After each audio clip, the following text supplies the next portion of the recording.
दोस्तों, आज की वीडियो में हम आपको दिखाने जा रहे हैं वो जानवर जो इंसानों के फैसलों की वजह से अपनी सरजमीन से निकलकर दूसरी जमीनों पर हमलावर हो गए और अब पूरे इकोसिस्टम इंसानों की जिंदगी और अरबों डॉलर की मईशत को खतरे में डाल रहे हैं। थाईलैंड का लोपबरी एक ऐसा शहर है जहां इंसान नहीं बल्कि बंदर राज करते हैं। यहाँ सूरत हाल ये है कि सड़कों पर बंदरों के झुंड फिरते हैं, दुकानों के अंदर घुस जाते हैं, हाथ में पकड़ा खाना झपट कर भाग जाते हैं और कई बार तो पुलिस वालों तक को नाको चने चबा देते हैं।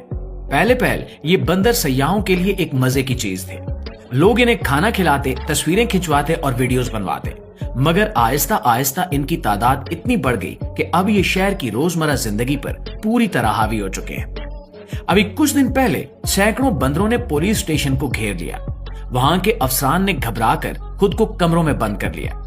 जब हुकूमत ने देखा कि मामला काबू से बाहर निकल रहा है तो एक बड़ा कदम उठाया गया, यानी बंदरों की आबादी काबू करने के लिए उनकी स्टरलाइजेशन शुरू कर दी गई।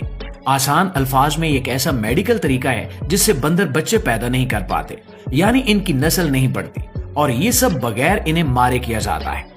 मगर असल मसला यहाँ खत्म नहीं होता, क्योंकि इन बंदरों को पकड़ना इंतहाई खतरनाक काम है। जैसे ही कोई पिंजरे में फंसे वो चीखना शुरू कर देते हैं, काटने को दौड़ते हैं, खरोचे मारते हैं, और अगर किसी इंसान को जरा सा भी जख्म हो जाए तो एक और बड़ा खतरा पैदा हो जाता है, क्योंकि इन मकूक बंदरों में एक डरावना वायरस पाया जाता है जिसका नाम हर्पीस है, जो बंदरों को कुछ नहीं कहता, लेकिन अगर इंसानों में मुंतकिल हो जाए तो जानलेवा साबित हो सकता है। इसी वजह से हर ऑपरेशन के दौरान वाइल्ड लाइफ अफसरान को पूरी तरह हिफाजती सूट पहनकर काम करना पड़ता है। प्यारे दोस्तों, लोपबरी इलाके की ये कहानी हमें साफ दिखाती है कि जब कोई जानवर अपनी असल आबादी से निकलकर इंसानी बस्तियों पर कब्जा कर लेता है तो हालात कितना खतरनाक रुख इख्तियार कर सकते हैं।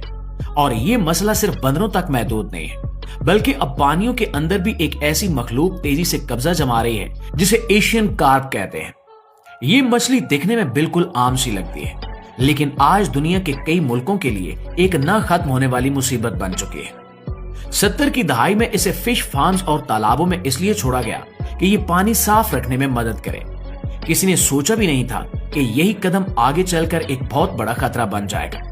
सब कुछ नॉर्मल चल रहा था, लेकिन जैसे ही बाढ़ आई तो ये मछलियां तालाबों से निकलकर नदियों और झीलों तक पहुंच गईं, और बस तब से एक ऐसा सिलसिला शुरू हुआ जो अब तक काबू में नहीं आ सका। एशियन कार्प इतनी तेजी से बढ़ती है कि रुकने का नाम नहीं लेती।